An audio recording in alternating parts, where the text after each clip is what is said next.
Assalamu alaikum and hi friends, welcome to our channel Yas Dairy. இன்னைக்கு பார்த்தீங்கன்னா அல்ஹம்துலில்லாஹ் டே 12ஓட சஹர் to iftar vlog தான் பார்க்க போகிறோம். இந்த வீடியோ உங்களுக்கு பிடிச்சிருந்தா லைக் பண்ணுங்கள், சப்ஸ்கிரைப் பண்ணுங்கள், உங்கள் ஃப்ரெண்ட்ஸ் எல்லாருக்குமே ஷேர் பண்ணுங்கள். இப்போ வாங்க நம்ம வீடியோக்குள்ளே போகலாம். இன்றைக்கி நம்ம பார்த்திங்கன்னா ஒரு சூப்பரான சோம்பேறி சிக்கன் ரெசிபி தான் பார்க்க போகிறோம். சோம்பேறி சிக்கன் அப்படின்னு இன்னொன்று இருக்கும், ஸோ அதுன்னு நினச்சிடாதீங்க. இது என்னோடய ஸ்டைலில் சோம்பேறி சிக்கன் ரெசிபி. அதுக்கு பார்த்திங்கன்னா ஒரு பவுலில் 1/4 கிலோ சிக்கன் எடுத்திருக்கேன். அதில் தேவையான அளவு உப்பு ஆட் பண்ணிக்கிறேன். அதுக்கப்புறமா 1 ஸ்பூன் அளவுக்கு தனியாத்தூள் ஆட் பண்ணியிருக்கேன். குட்டி ஸ்பூன் அப்படின்றதுனால 2 வாட்டி ஆட் பண்ணியிருக்கேன். 1/2 ஸ்பூன் அளவுக்கு மஞ்சத்தூள் ஆட் பண்ணிக்கிறேன். கொஞ்சமாக பார்த்திங்கன்னா சில்லி பவுட்ரு ஆட் பண்ணிக்கிறேன். எண்டில் பார்த்திங்கன்னா பெப்பர் ஆட் பண்ணுவோம், ஸோ பார்த்து ஆட் பண்ணிக்கோங்க. 1/2 ஸ்பூன் இஞ்சி பூண்டு பேஸ்ட் ஆட் பண்ணிக்கிறேன். நம்ம தாளிக்கும் போது இஞ்சி பூண்டு பேஸ்ட்டும் உப்பும் ஆட் பண்ணுவோம், ஸோ பார்த்து அதுக்கேற்ற மாதிரி ஆட் பண்ணிக்கோங்க. 1/2 ஸ்பூனே பார்த்திங்கன்னா இதுக்கு போதுமானது. அப்புறமா 1 டேபிள் ஸ்பூன் அளவுக்கு சிக்கன் 65 மசாலா ஆட் பண்ணிக்கிறேன். 3 டேபிள் ஸ்பூன் அளவுக்கு கெட்டியான தயிர் ஆட் பண்ணிக்கிறேன். உங்கள்கிட்ட தண்ணியாக இருந்துச்சு அப்படின்னா நீங்கள் பரவாயில்ல, நீங்கள் அதே மாதிரி ஆட் பண்ணிக்கோங்க.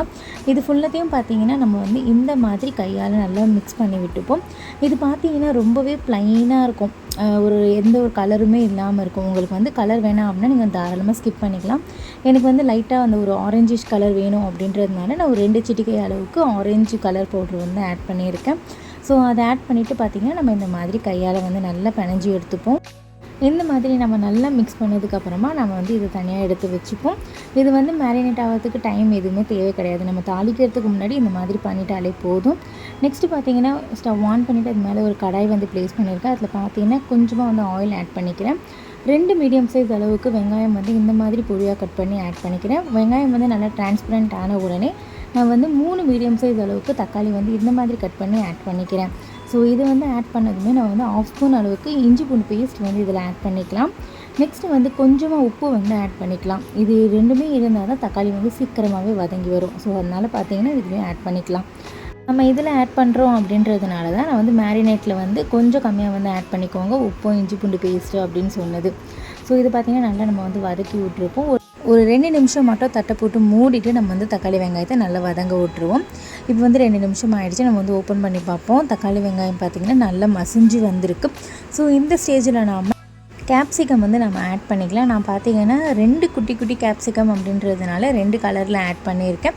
உங்களுக்கு ஒரே பெரிய சைஸில் கேப்சிகம் இருந்துச்சுன்னா நீங்கள் ஒரு கேப்சிகம் ஆட் பண்ணாலே போதும். 1/4 கிலோ சிக்கனுக்கு ரொம்ப அதிகமாக ஆட் பண்ணிட்டீங்கன்னா அந்த கேப்சிகமோட அந்த ஃப்ளேவர் பார்த்திங்கன்னா ரொம்ப ஹெவியாக இருக்கும். ஸோ அதனால தான் இதையும் போட்டுட்டு நம்ம நல்லா மிக்ஸ் பண்ணதுக்கப்புறமா நான் கரம் மசாலா அந்த மேரினேட் பண்ணதுலேயே மறந்துட்டு ஆட் பண்ணுறதுக்கு. ஸோ இங்கே பார்த்திங்கன்னா ஒரு 1/2 ஸ்பூன் அளவுக்கு கரம் மசாலா ஆட் பண்ணிக்கிறேன். ஆட் பண்ணிவிட்டு இதையும் பார்த்திங்கன்னா நான் நல்லா மிக்ஸ் பண்ணிக்கிறேன். நான் மேரினேஷன் பண்ணும்போது ஆட் பண்ணலை அப்படின்றதுனால தான் இதை ஆட் பண்ணியிருக்கேன். இல்லை அப்படின்னா நீங்கள் மேரினேட் பண்ணும்போது நீங்கள் ஆட் பண்ணிக்கலாம். இது நல்லா வதங்கி வந்ததுக்கப்புறமா நம்ம மேரினேட் பண்ணி வச்சுருக்க அந்த சிக்கனை இதில் ஆட் பண்ணிக்கலாம். ஆட் பண்ணிவிட்டு நல்லா நம்ம மிக்ஸ் பண்ணிக்கலாம். நான் யூஸ்வலாகவே பார்த்திங்கன்னா சிக்கன் கிரேவி செய்யும்போது தண்ணி ஆட் பண்ணவே மாட்டேன். ஸோ அதே மாதிரி தான் இன்றைக்கும் நம்ம செய்ய போகிறோம். உங்களுக்கு ரொம்ப கிரேவியாக வேணும் அப்படின்னா நீங்கள் லைட்டாக தண்ணி ஆட் பண்ணிக்கலாம். ஆனால் தண்ணி ஆட் பண்ணாமல் செய்கிற சிக்கனில் பார்த்திங்கன்னா டேஸ்ட் அவ்வளோ சூப்பராக இருக்கும். சிக்கன்லேயே பார்த்திங்கன்னா உங்களுக்கு தண்ணி நல்லாவே விடும். அது மட்டும் இல்லாமல் நம்ம தயிரெலாம் ஆட் பண்ணியிருக்கிறதுனால நல்லாவே தண்ணி விடும். ஸோ அந்த தண்ணியை நமக்கு போதுமானது. இப்போ ஒரு 2 நிமிஷம் வரைக்கும் தட்டை போட்டு மூடிட்டு நம்ம ஓப்பன் பண்ணி பார்ப்போம். இப்போ பார்த்திங்கன்னா நம்மளுக்கு ஆஃப் குக் ஆகியிருக்கும். ஒரு 2 நிமிஷத்துலேயே பார்த்திங்கன்னா ஆஃப் குக் ஆகிடும் தாராளமாக. நம்ம தயிரெல்லாம் ஆட் பண்ணியிருக்கிறதுனால நல்லா சாஃப்ட் அண்ட் ஜூஸியாக சிக்கன் நமக்கு கிடைக்கும். ஸோ நம்ம பார்த்திங்கன்னா இப்போது சும்மா லைட்டாக மிக்ஸ் பண்ணி விட்டுட்டு ஒரு 5 நிமிஷம் வரைக்கும் நம்ம தட்டை போட்டு மூடிட்டு இதை டிஸ்டர்ப் பண்ணாமல் அப்படியே விட்டுருவோம். இப்போ 5 நிமிஷம் ஆயிடுச்சு. நம்ம தட்டை ஓப்பன் பண்ணி பார்ப்போம் நம்ம சிக்கன் எந்த லெவலுக்கு வெந்திருக்கு அப்படின்ட்டு. இப்போ பாருங்கள், நம்ம சிக்கன் நான் தண்ணி எதுவுமே ஆட் பண்ணலை. பட் அந்த தக்காளி, தயிர், சிக்கன்லேருந்து விடுற தண்ணி, ஸோ இது எல்லாமே சேர்த்து பாருங்கள். சூப்பராக தண்ணி எல்லாமே பிரிஞ்சு வந்திருக்கு, எண்ணெய் பிரிஞ்சு வந்திருக்கு. ரொம்ப டேஸ்ட்டாக நம்ம சிக்கன் ரெடி ஆகிடுச்சு. ஒரு 7 மினிட்ஸ் தான், ரொம்பலாம் கிடையவே கிடையாது.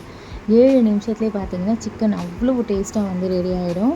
இந்த ஸ்டேஜில் பொடியாக கட் பண்ண கொத்தமல்லியை இதில் ஆட் பண்ணிக்கிறேன். அதே மாதிரி லாஸ்ட்டில் பெப்பர் ஆட் பண்ணணும். ஸோ நான் பார்த்திங்கன்னா 1 டேபிள் ஸ்பூன் அளவுக்கு பெப்பர் ஆட் பண்ணியிருக்கேன். நீங்கள் காரம் பார்த்துட்டு ஆட் பண்ணிக்கோங்க.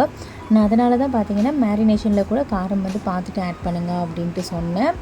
இப்போ இதை நாம் நல்லா மிக்ஸ் பண்ணிக்கலாம். ஒரு நிமிஷம் மட்டும் நம்ம வந்து ஹை ஃப்ளேமில் வச்சுட்டு இந்த மாதிரி மிக்ஸ் பண்ணோம் அப்படின்னா, எனக்கு வந்து ரொம்ப கிரேவியாலாம் தேவை கிடையாது. ஸோ நான் பார்த்திங்கன்னா கொஞ்சம் பரட்டுற மாதிரி தான் வைக்கிறேன். ஸோ அதனால் பார்த்திங்கன்னா ஹை ஃப்ளேமில் வச்சுட்டு ஒரு நிமிஷம் மட்டும் நான் இந்த மாதிரி மிக்ஸ் பண்ணி விடுறேன். அப்போ தான் பார்த்திங்கன்னா எக்ஸஸாக இருக்கிற அந்த தண்ணி எல்லாமே வற்றிடும். ஸோ உங்களுக்கு வந்து வேணும், கொஞ்சம் வந்து கிரேவியாக வேணும் அப்படின்னா நீங்கள் இந்த டைம்லேயே வந்து சுவிட்ச் ஆஃப் பண்ணிடலாம். இந்த ரெசிபி பார்த்தீங்கன்னா மஸ்ட் ட்ரை ரெசிபி. இந்த ரெசிபி வந்து ரொம்ப ரொம்ப ரொம்ப ரொம்ப டேஸ்ட்டாக இருக்கும். ஸோ கண்டிப்பாக உங்கள் வீட்டில் வந்து ட்ரை பண்ணுங்கள். ஸோ எக்ஸஸ் வாட்டர் எல்லாமே பார்த்தீங்கன்னா நல்லா வற்றிருச்சு. ஸோ இந்த டைமில் பார்த்தீங்கன்னா நம்ம வந்து தட்டை போட்டு மூடிட்டு இது ஒரு சைடாக வந்து எடுத்து வச்சுருவோம். நெக்ஸ்ட்டு பார்த்திங்கன்னா சஹர் டைம் தான். சஹர் டைமுக்காக பார்த்திங்கன்னா அம்மா வீட்டுக்கு வந்திருந்த போது இந்த வெள்ளை சுண்டல், கத்திரிக்காய், முருங்கைக்காய் போட்டு ஒரு குருமா குழம்பு மாதிரி செஞ்சுருந்தாங்க. அது கொடுத்துருந்தாங்க. ஸோ அது கூட பார்த்திங்கன்னா நம்ம செஞ்சு சிக்கன் தொக்கம் வச்சு நம்ம வந்து நல்லபடியாக சாப்பிட்டு முடிச்சிட்டோம் சாப்பாடு. நெக்ஸ்ட்டு பார்த்திங்கன்னா டீ தான். டீக்கு அப்புறமா பிஸ்கெட், அதுக்குமா வாழைப்பழம். ஸோ இதெல்லாமே வந்து சாப்பிட்டுட்டு நியத்து வச்சுட்டு தொழுதுட்டு நாங்கள் பார்த்திங்கன்னா தூங்கிட்டோம். அடுத்து இஃப்தார் டைம் தான். இஃப்தார் டைமுக்காக பார்த்தீங்கன்னா ரோஸ் சர்பத், அதுக்கப்புறமா வாட்டர் மெலன் வந்து கட் பண்ணி வச்சுருக்கேன், நோம்பு கஞ்சி, பிரெட்டு பஜ்ஜி, 2 பேரிச்சம்பழம். அல்ஹம்துலில்லாஹ் இன்றைக்கி நோம்பு பார்த்திங்கன்னா ரொம்பவே நல்லபடியாக போச்சு. உங்களுக்கும் அதே மாதிரி நல்லபடியாக போயிருக்கோம் அப்படின்ட்டு நம்புகிறேன். அதே மாதிரி இந்த வீடியோவும் உங்களுக்கு ரொம்ப பிடிச்சிருக்கும் அப்படின்ட்டு நம்புகிறேன். இந்த வீடியோ உங்களுக்கு ரொம்ப பிடித்திருந்தால் லைக் பண்ணுங்கள், உங்கள் ஃப்ரெண்ட்ஸ் எல்லாருக்குமே ஷேர் பண்ணுங்கள், மறக்காமல் சப்ஸ்கிரைப் பண்ணிவிட்டு பக்கத்தில் இருக்க பெல் ஐக்கானை கிளிக் பண்ணி ஆல் கொடுத்துக்கோங்க. உங்களை வேறு ஒரு புது வீடியோவில் சீக்கிரமாக வந்து சந்திக்கிறேன். Bye friends.